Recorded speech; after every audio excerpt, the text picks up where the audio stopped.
Hi guys, and welcome to another episode of Kabir Considers. In this video, we're going to react to why the F-15 terrified the Soviets. Now, I did not realize until I watched the video on the F-15 Eagle by the Fat Electrician that the F-15 is still the fastest fighter jet that the US has ever built. I was sure that the F-22 and the F-35 Lightning II, I think it is, had surpassed it, but no. Which, you know, it's insane to me considering this plane is 50 years old. So it's just hats off to the designers of this plane. Absolutely phenomenal plane. And the record of 104 battles, 104 kills, I think, with 0 losses is just incredible for a plane that's been in active duty for this long. So it must have really struck fear in America's enemies, you know, particularly the Soviets. So it's going to be interesting just to see, you know, what kind of things the F-15 was used for, probably during the Cold War, maybe before that. So yeah, it should be a really interesting video. In July 1967, the Soviet Union reveals what appears to be a new superfighter, and it sets off alarm bells.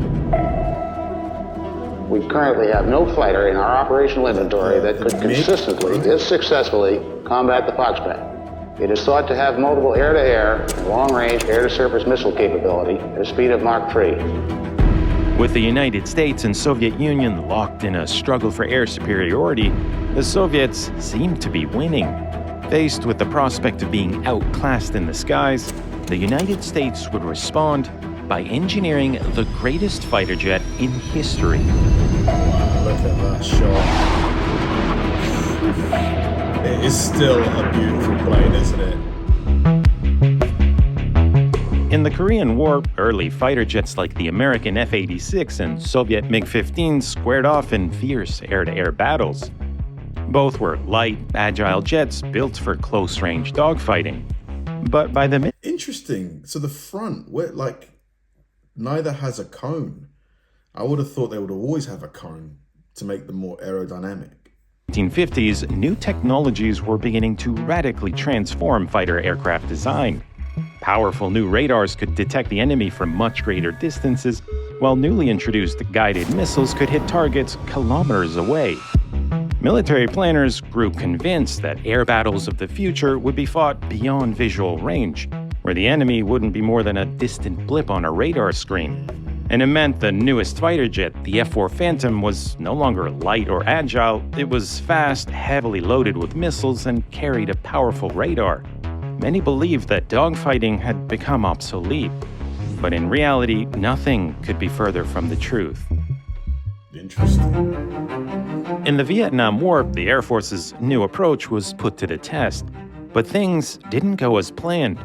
The skies over Vietnam were a chaotic mix of enemy and friendly aircraft, and the systems designed to help Air Force pilots identify the enemy proved unreliable, forcing pilots to get in close to visually confirm each target. The whole idea of engaging from a distance fell apart. The new F-4 Phantoms were pulled into close-quarter dogfights against more agile MiGs, something their pilots had never been trained to do. And the Phantom's guided missiles proved hopelessly inaccurate. Designed for larger, high-altitude targets, initially only 14% ever hit anything. And when the missiles failed, pilots were left defenseless, because the F-4 was built without a gun for close combat. The larger, less maneuverable Phantoms, with their notoriously smoky engines, were easily spotted. The more agile MiGs lured the F-4s in close, knowing they were vulnerable. The F-4 Phantom just barely held its own in this airspace because it is an interceptor used as a fighter, finding it difficult to compete with a fighter design. Why is the smoke? Well, why is there so much smoke coming out of the engine, the back of it? Is it running on diesel or something, or? A fighter. American pilots were being downed at alarming rates, and military planners were learning that the age of dogfighting was far from over. Air Force planners scrambled to respond, equipping the F-4 with pod-mounted Gatling guns and training pilots to engage the more maneuverable MiGs. But these were stopgap solutions. What the Air Force really needed was a new dedicated air superiority fighter, and it meant scrapping every one of its earlier concepts for the next generation of fighter aircraft, which now looked too large, too heavy, and likely to fare even worse than the Phantom. And they'd have to move quickly, because in 1967, the Soviet Union unveiled a new fighter of their own, and it looked nothing like the MiGs that F-4 Phantoms were squaring off with in Vietnam. A lot more Everything sleek. seemed to suggest a fighter built for extreme maneuverability, with twin tails, a massive wingspan, Agile. and monstrous engines. Intelligence experts suspected that the Soviets were using advanced lightweight materials, along with new radar and weapon systems. A few months later, the Soviets went on a record-setting spree, posting new world speed and altitude records with the new fighter. Officials suspected the worst. We currently have no fighter in our operational inventory that could consistently, if successfully, combat the Foxbat. If the experience in Vietnam wasn't concerning enough, the Soviet Union now looked ready to unleash a new super fighter. Mach 3. Each Mach is about, what, 750 miles an hour, something like that? So Mach 3, that's about, what, 2,200 miles an hour? Maybe I'm a bit high there. Maybe like 2,000. After spending the better part of 2 decades building mostly interceptors, fighter bombers, and attack aircraft, the Air Force finally set its sights on building a state-of-the-art air superiority fighter. In 1968, leading U.S. aircraft designers were invited to submit proposals. Their entries would be assessed using a groundbreaking concept called energy maneuverability, a mathematical formula to help define a fighter's total performance in terms of speed, thrust, drag, and weight. In December 1969, the contract to build the new fighter was awarded to McDonnell Douglas. Their design was the product of 2.5 million man-hours of effort, allowing development to begin immediately. This is the thing, about like war. It really does, foster innovation, because it makes it necessary. Like when your survival depends on, creating a new weapon or a new plane, you're going to make that new weapon or plane. F-15 Eagle was designed from the ground up for tactical dominance in any airspace. 2 afterburning turbofans could unleash a massive 48,000 pounds of combined thrust. Wow. Enough power to break the sound barrier even while flying straight up. Crazy. With a top speed of over Mach 2.5, the F-15 would be the fastest fighter jet ever produced by the United States. For peak performance, the engines were fitted with variable air intakes, with a computerized air inlet control system adjusting to ensure optimal airflow at any speed or angle of attack. Where earlier fighters like the F-4 had a reduced wing area for high supersonic speeds, in the F-15 engineers instead opted for low wing loading, which combined with a high thrust-to-weight ratio delivered superior maneuverability. For maximum situational awareness, the cockpit was mounted high in the fuselage, with a canopy offering a commanding 360-degree view, along with a digital heads-up display fully integrated with radar and avionics. 8 Sparrow and Sidewinder missiles were mounted under the wings and along the fuselage. But if things got up close and personal, a 20mm Gatling gun could dish out 6,000 rounds a minute.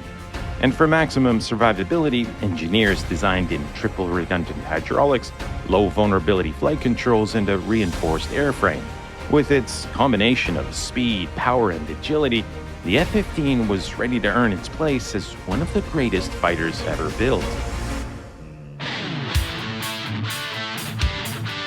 The first prototype was unveiled in June 1972, just 3 years after McDonnell Douglas was given the go-ahead. It's not bad. Wow. Not bad. Only 3 years. Because I think the F-35, that got announced like 20 years ago, something like that, and they're still having problems with it. Fighter was put through an extensive testing program, and it would have to prove itself against the best of what the Air Force had to offer. Up against the heavy F-4 Phantom, the F-15 looked assured and in control, easily making quick work of the interceptor. Yeah, Charlie Howie's nose isn't on me, but I'm in deep trouble here. F-4, you're about to get gunned.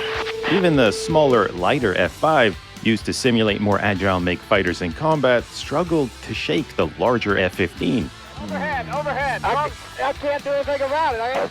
Box 1 on the F5, nose down. In nearly every engagement, whether beyond visual range or close-in dogfighting, the F-15 commanded an overwhelming advantage. With a true air superiority fighter on their hands, the Air Force was ready to send a message to the Soviet Union. Only a year and a half earlier, the Soviets posted new time-to-climb world records with the MiG-25. Now, the F-15 was about to erase them. In 1975, engineers stripped a pre-production F-15 of its non-mission critical components, even removing its paint to make it as light as possible. In the cold, dense air of North Dakota, the Eagle made a series of climbs from a dead stop, rocketing up to altitudes as high as 30 kilometers, right to the edge of the Earth's stratosphere. Not only did the F-15 beat the MiG's records, it shattered them by more than 25%. The Air Force had a winner on their hands, and the F-15 Eagle would come to be recognized as one of the most successful fighter development programs in history. Is it still the most, in terms of acceleration, the fastest plane? Like, I know that top speed it is, but in terms of acceleration, is it still? In 1974, the fighter was already in mass production, with over 400 early F-15A and B models ordered for the U.S. Air Force. And America's allies were also eager to get their hands on the new jet. The first foreign operator was Israel, beginning in 1976, followed by Japan a couple years later, and Saudi Arabia. And with some of the first F-15s being deployed at West German air bases, right on the Soviet Union's doorstep, it seemed only a matter of time before the new fighter faced off against the MiG-25. In 1976, the Americans finally got a first-hand look at the Soviet Union's superfighter. But it wasn't. And you can bet that, the money that was spent on the development, the research, the program, the whole program. Obviously, I know about inflation, but you can bet it was way less than what we spent on the F-35 program. I think the F-35 program's, isn't it reached $1 trillion now? It's an insane amount of money. Like, I know that the F-35 is a lot more advanced in terms of the technology and stuff, but is it really that? Is it worth it? Like, I don't know. What they were expecting. In September of that year, Lieutenant Viktor Belyanka, a 29-year-old pilot with the Soviet Air Defense Forces, made a fateful decision to escape the Soviet Union. And he did it by secretly flying his MiG-25 from a Soviet airbase in the Far East to a civilian airport in Japan. After more than a decade shrouded in mystery, the Americans got a chance to examine the Foxbat down to every last detail. Although similar in size and appearance, the MiG-25 and F-15 had almost nothing else in common. Built mostly out of heavy nickel-steel alloy, the Foxbat weighed nearly twice as much as the F-15. The large wings weren't for agility, they were needed just to get the monstrous jet airborne. The enormous weight meant that the MiG-25 could only pull a 4.5G maneuver. The F-15 was capable of nearly twice that. Most of what the MiG carried was fuel needed to feed its... I thought they used titanium to make the Foxbat. Maybe it was only a small portion of it. engines. Even so, its combat radius was a mere 300 kilometers.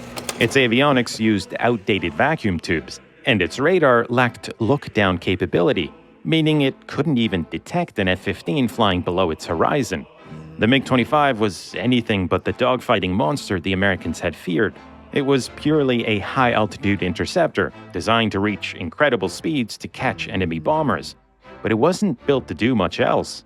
The Soviets had kept the Foxbat's capabilities a closely guarded secret, cashing in on its propaganda value and the alarm it had caused the Americans. But now it was the Soviets' turn to panic, because in 1976 the Soviet Union had no fighter that stood any chance of surviving a dogfight with an F-15. Now, how do they respond? I'm guessing they F-15s scored their first victories in 1979, when Israeli pilots downed 4 Syrian MiG-21s in a single engagement. Over the years, the Eagle would win air battle after air battle, clearing the skies of adversaries almost as a matter of routine. Today, F-15s have racked up more than 100 victories without a single defeat, a record unmatched by any fighter in history. Early F-15A and B models were soon joined by C and D variants, improving on the aircraft's range, payload, and weapon systems. Originally conceived as an air superiority fighter, the F-15 would also be developed into a formidable ground attack aircraft, leveraging the fighter's superior range, speed, and payload. Nearly a half-century after taking to the skies, the F-15 remains vital to the U.S. Air Force, with deliveries beginning in 2021 of the F-15EX, a thoroughly modernized replacement for the F-15C. I guess if it ain't broke, the MiG-25 was never... This is such a cool shot. How do they do this? Because this must be CGI, right? It looks so real. ...designed to combat an air superiority fighter like the F-15. But in January of 1991, the two Cold War icons came face to face over the skies of Baghdad. And the outcome wasn't what anyone could have predicted. Because what the MiG-25 lacked in maneuverability, it made up for in raw power as the fastest fighter of all time. And the Iraqis would use it to their advantage, devising a daring plan to ambush F-15 Eagles as they patrolled the skies. You can learn about this incredible air battle in my next video coming exclusively to Nebula this month. What a plane. You know, to still be dominating after this long, hats off to the engineers. I would love to see one up close. I think there's the Mac Loop, I think it's called. It's in Wales. I think a lot of jet fighters, you know, use it to test maneuverability and stuff like that, and like the agility of their planes. I need to get over there and see if an F-15 makes an appearance. Like, to still be the fastest one, it's just incredible. Is it really the fastest jet fighter though that the US has produced still? Like, because the SR-72 is faster, but that's not a jet fighter, is it? So, but yeah, amazing plane. Thanks for watching, guys, and I'll see you in the next one.